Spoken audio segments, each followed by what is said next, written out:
Have you ever met someone who stitched not just clothes but broken lives together? If you stay till the end, I promise this story will remind you what real love and sacrifice mean. A broken bar and why sometimes miracles come disguised as heartbreak. And if it touches your heart, don't forget to like this video, subscribe, and share it with someone who believes love can heal anything.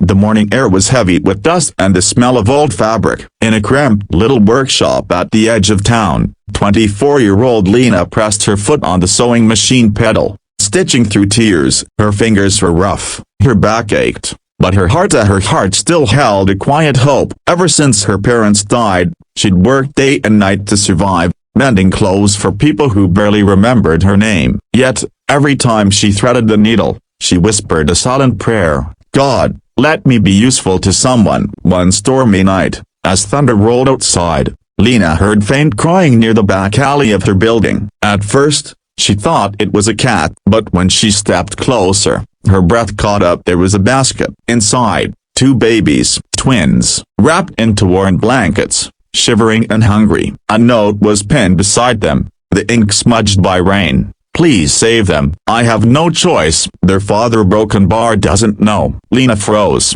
her heart pounding. She looked around and no one was there. No footsteps, no shadow. Just those two helpless souls crying in the dark. She hesitated only for a moment before picking them up, her tears mixing with the rain. It's okay. It's okay. You're safe now, she whispered, clutching them close. Days turned into weeks. She named them Noah and Nina. Her sewing room became their nursery. She sold her best dress design just to buy formula milk. At night, she'd sew with one hand while rocking a cradle with the other. Neighbors pitted here, some mocked here, saying, "You can't even feed yourself, and now two more mouths." But Lena only smiled weakly. "They saved me," she would say softly. "I didn't save them." Years passed. Her business grew slowly. People began to notice the quiet, kind seamstress who made dresses that seemed to hold emotions in every stitch. Her twins grew to a bright, beautiful children with the same piercing blue eyes. Sometimes, Lena would catch herself wondering where they got those eyes. A broken bar and what story their real parents left behind. But she never searched. She was their mother now. That was enough. Until one afternoon,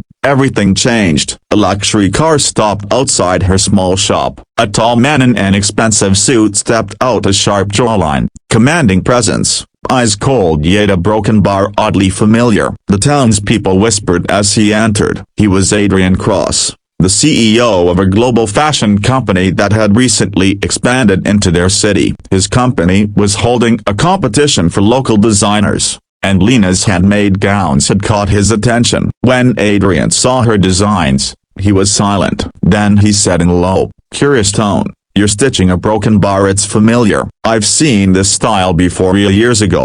Lena smiled nervously. "Maybe someone taught you to notice beauty, Mr. Cross." He looked at her for a long moment, as if trying to remember something buried deep. Over the next few weeks, Adrian and Lena worked together on a charity fashion project. The twins often visited her workshop after school, always polite, always full of laughter. Adrian adored them instantly, though he couldn't explain why. One day, Noah tripped and fell. As Adrian helped him up, his sleeve rolled down, revealing a small birthmark on the boy's wrist. Adrian froze. His breath caught. That same mark, a broken bar identical to the one he had. He looked from the boy, a broken bar, to the girl, a broken bar, to Lena. His voice trembled. "Where did you get these children?" Lena's world spun. She told him the truth about that stormy night, the note, everything. Adrian turned pale, eyes glistening with disbelief. "Their mother was my wife," he whispered. "She ran away after a terrible fight. I searched for her everywhere. I didn't even know she was pregnant." Silence filled the room. The twins,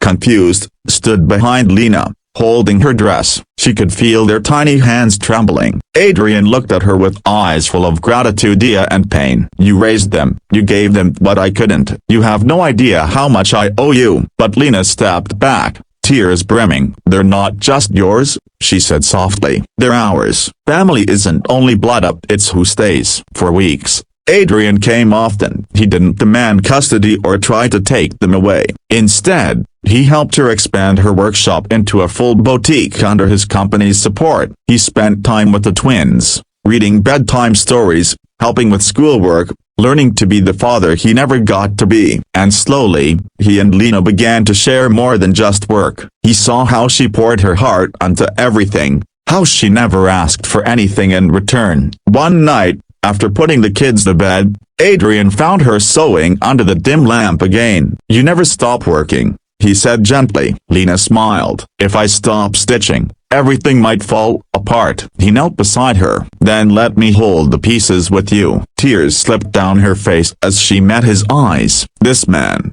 once a stranger, was now part of the family she never thought she deserved. Years later, the boutique had become one of the most loved fashion brands in the country, built by a seamstress and a CEO who had once lost everything. The twins, now teenagers, often told people proudly, "Our mom stitched dreams, and our dad helped the world see them." And Lena, standing beside Adrian at their store's grand opening, looked out at the cheering crowd and whispered, "Maybe love really is the thread that never breaks." If this story touched your heart, take a second to like this video. It helps more people see it. And if you believe love can find its way through time, fate, and pain, hit that subscribe button, because here, we share stories that remind the world a broken bar miracles are still real.